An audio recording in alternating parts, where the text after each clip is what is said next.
Goeiedag geliefdes, dis heerlik om weer saam met u te wees rondom die woord van die Here. Ons is besig met Titus, Paulus wat aan Titus skrywe en dan daar in die eerste hoofstuk vir hom sekere opdragte gee aangaande die aanstelling van 'n ouderling. Kwalifikasies waaraan iemand moet voldoen voordat hy as ouderling van die Here kan dien. Ek het egter ook al vir u gesê, hierdie kwalifikasies is nie net van die ouderling waar nie. Dit moet as voorwaarde in die ouderling se lewe wees, maar dit moet ook wesenlik kenmerk wees van elke kind van God, waarin die Heilige Gees van God in ons woon. Nou kom ek lees vir u van die 5de vers af, net om die hele verband reg te kry. Om hierdie rede het ek jou in Kreta agtergelaat, dat jy nog verder sou regmaak wat oorgebly het, en van stad tot stad ouderlinge sou aanstel, soos ek jou beveel het. As iemand onberispelik is, die man van een vrou, gelowige kinders het wat nie beskuldig word van losbandigheid of tugteloosheid nie. Want 'n opsiener moet as rentmeester van God onberispelik wees, nie eiesinnig, nie oplopend, geen drinker, ingetoe, geen vegter, geen vuil gewinsoeker nie. Nou hier het ons 'n lys van dinge wat hy nie aanskuldig moet wees nie. Kom ons luister weer. Nie eiesinnig, nie oplopend, geen drinker, geen vegter, geen vuil gewinsoeker. En dan het ons laas keer met mekaar gepraat oor kwalifikasies wat nou die positiewe is, wat in sy lewe teenwoordig moet wees. En het ons met mekaar gepraat oor gasvryheid. Nou, ek het met u gepraat oor die kind van die Here wat ten alle tye gasvryheid moet betoon. Met ander woorde, ek moet mense altyd vriendelik ontvang, ek moet mense altyd by die gesindheid van die Here Jesus ontvang, en ek moet 'n oop hart hê vir mense rondom my. Ek dink dis die kern van gasvryheid. Om altyd vir mense 'n tuiste daar te stel of 'n tuiste daar te skep, waar hulle welkom voel, waar hulle gelukkig voel, en waar hulle met die liefde van die Here ontvang word. Ek dink aan 'n sekere geval, wat jare gelede in 'n gemeente gebeur het, waar 'n dominee in die gemeente was en in die gemeente afgekondig het. Die pastorie is verbode vir alle besoekers en gemeentelede.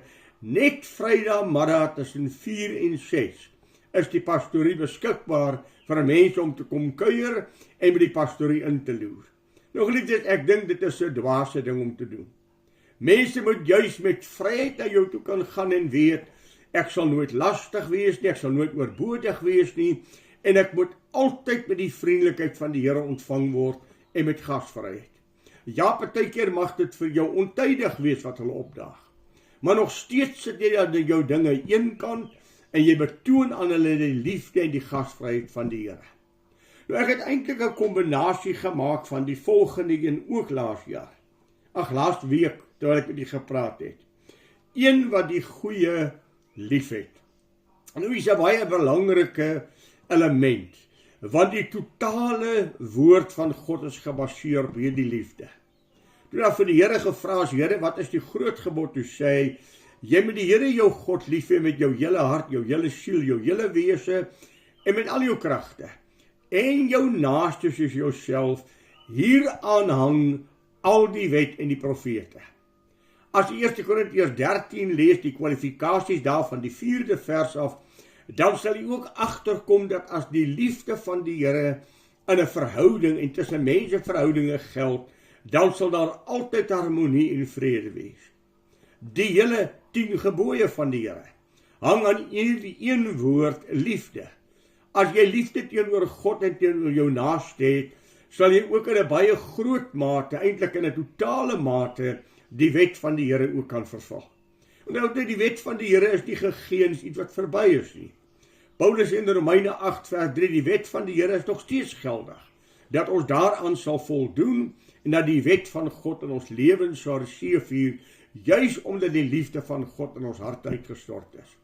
Nou as hy sê lief hê vir die goeie, Dan gaan ek vir die dag gou verneem by u daar net na 1 Johannes en gaan ons 'n paar dinge net met mekaar deel oor liefde.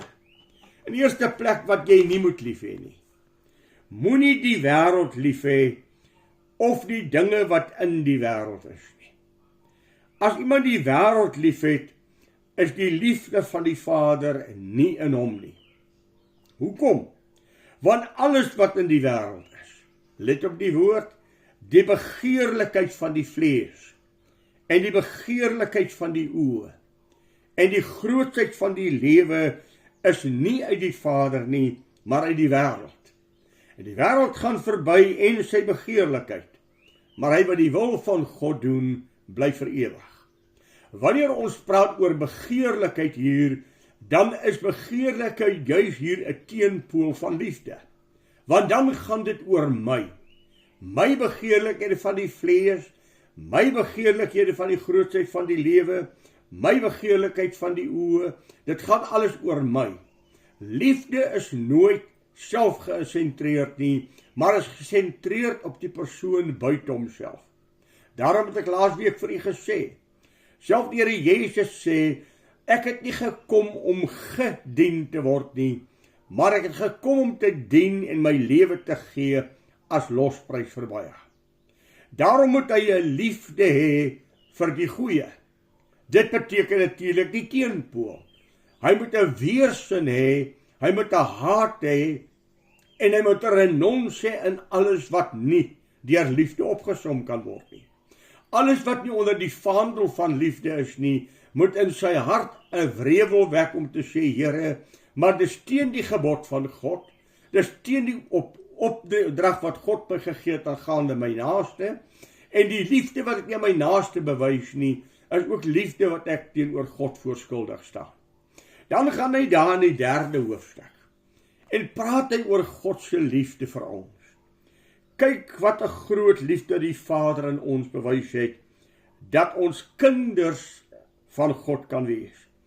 Om hierdie rede ken die wêreld hom nie, omdat hulle God nie ken nie. Ons is hier in die wêreld totaal verskillend. Ons het 'n liefde vir God en sy woord. Ons het 'n liefde vir die gebooie van die Here. Ons het 'n liefde vir die kinders van die Here. Die wêreld is totaal anders. Vir die wêreld geld die woord survival of the fittest. Ek loop oor my naaste, ek loop oor mense, as ek net kan verkry wat ek het. God het sy liefde daarin ons bewys, dat ons kinders van God is.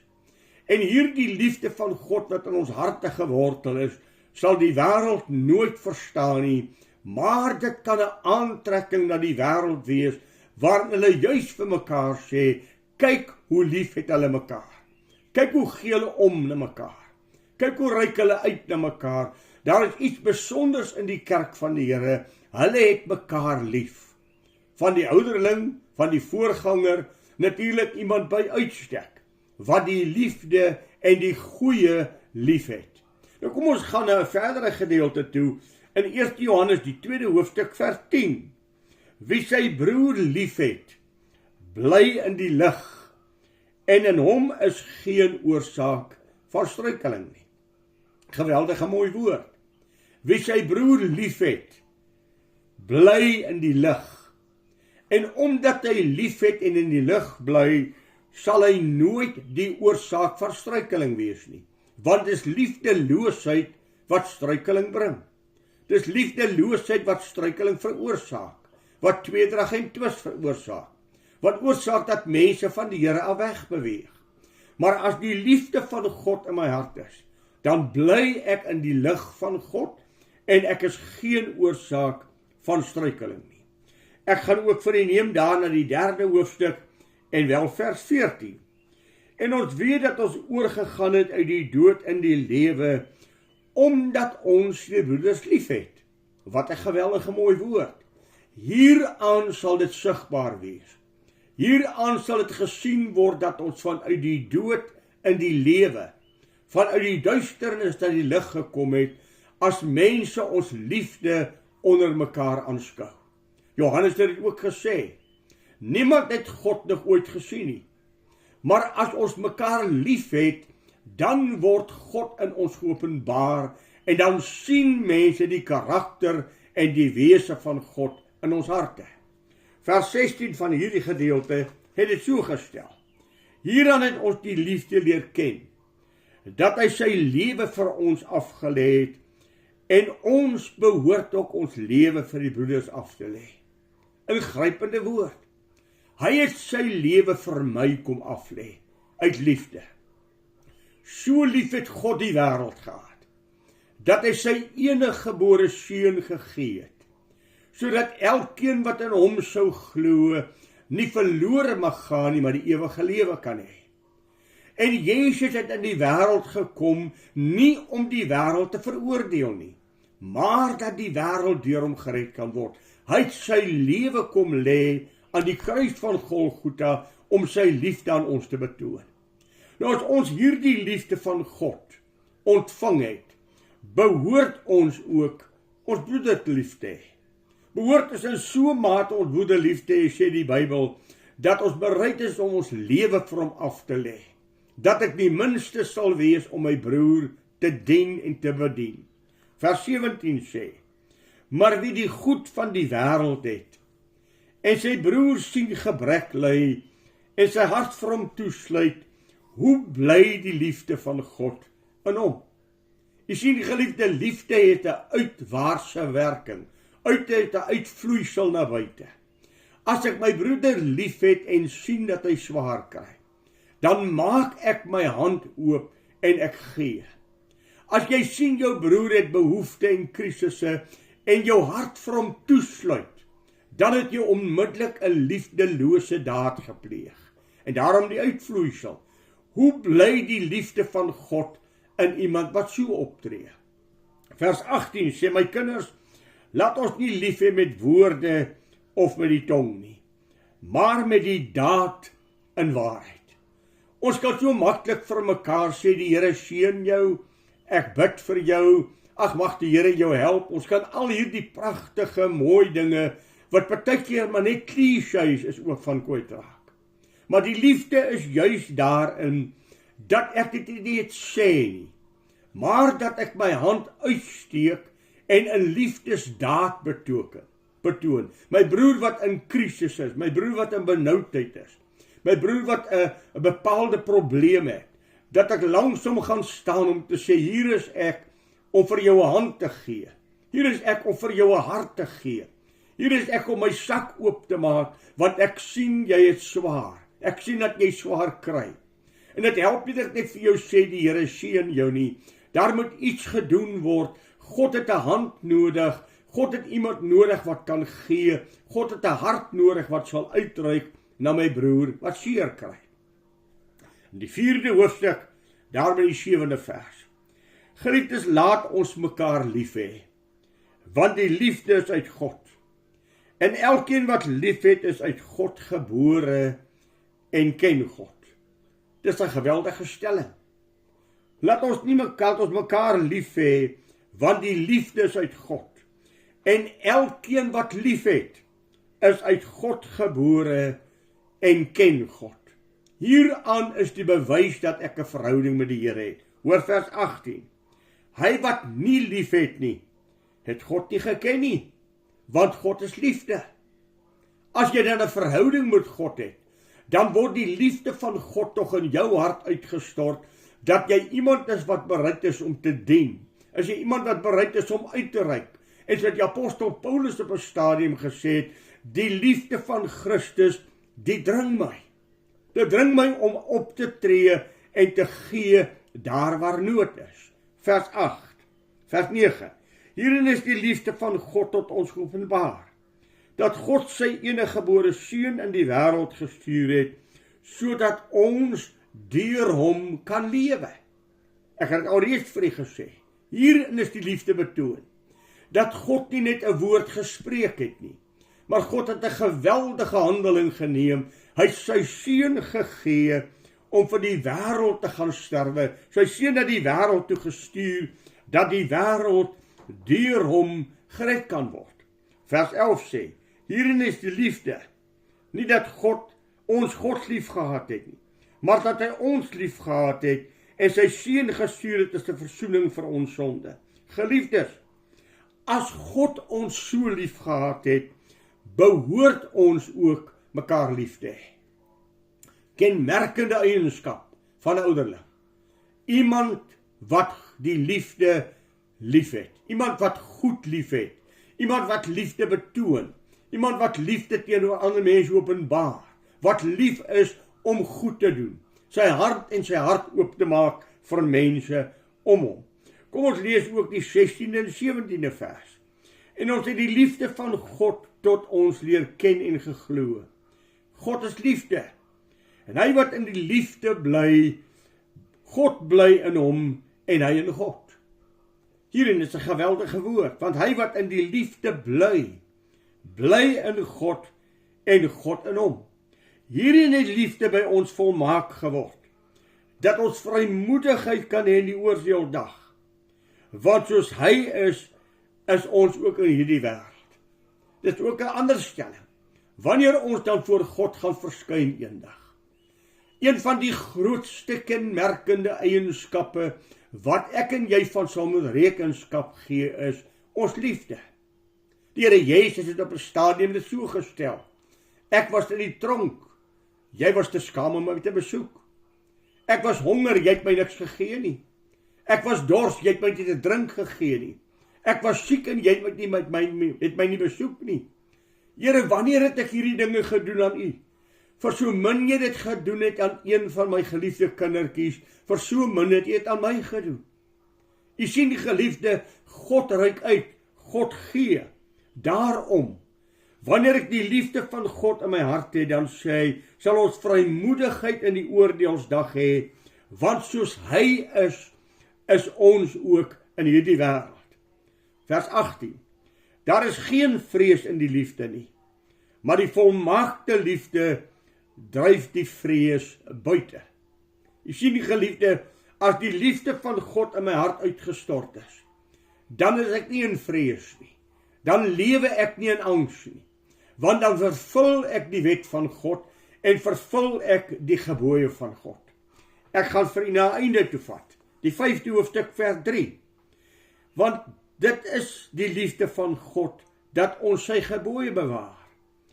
Hy wat sy gebooie bewaar, het God lief en let op, en sy gebooie is nie swaar nie. Hier kom hy nou baie praktiese. Het jy die Here lief, doen jy wat hy sê? Ek het jou presies dieselfde vraag gevra. Het jy die Here lief, doen jy wat hy sê? Want daar in Johannes 14 vers 21 sê die Here, as julle my lief het, sal julle my gebooie bewaar. En ook hierin, as ek die gebooie van die Here nie bewaar nie, is die kern daaraan verbonde, my liefdesverhouding met God het skade gelei. Dit wat hy vir die Efesiërs sê, julle het ongelooflike mooi dade, maar die een ding wat ek teen julle het, is julle het julle eerste liefde verlaat. Jy sien die geliefde, jy kan nie liefdeloos optree en lieflik wees nie. Daarom daar die geweldige woord. As jy my dan lief het, sal jy my gebooie bewaar, en my gebooie is nie swaar nie. Vers 2. Hieraan weet ons dat ons kinders van God lief het, wanneer ons God lief het en sy gebooie bewaar. Hieraan weet ons dat ons die kinders van God lief het, wanneer ons God lief het en sy gebooie bewaar. Vers 1 het dit gesê, elkeen wat glo dat Jesus die Christus is uit God gebore. En elkeen wat die Vader lief het, het ook die een lief wat uit hom gebore is. Hoor u die aanklank as hy vir ons Titus kom herhaal, en ek gee weer vir u net die Titus woord, as hy vir hom kom sê, dit is een wat die goeie lief het.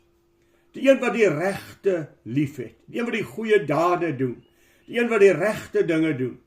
Dis 'n kwalifikasie van 'n ouderling.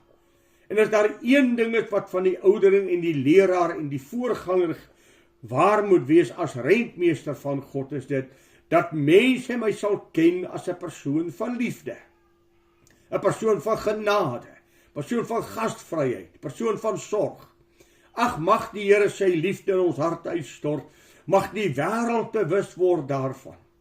Die wêreld het God nog nooit gesien nie, maar as hulle julle liefde onder mekaar aanskou, sal hulle glo.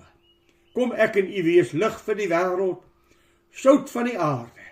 Kom ons wees liefdevolle mense, wat daaroor waak om nooit liefdeloos op te tree nie. En ek gaan tog vir u 1 Korintiërs die 13de hoofstuk net lees, dat u net weer hoor, wat sê hy van liefde.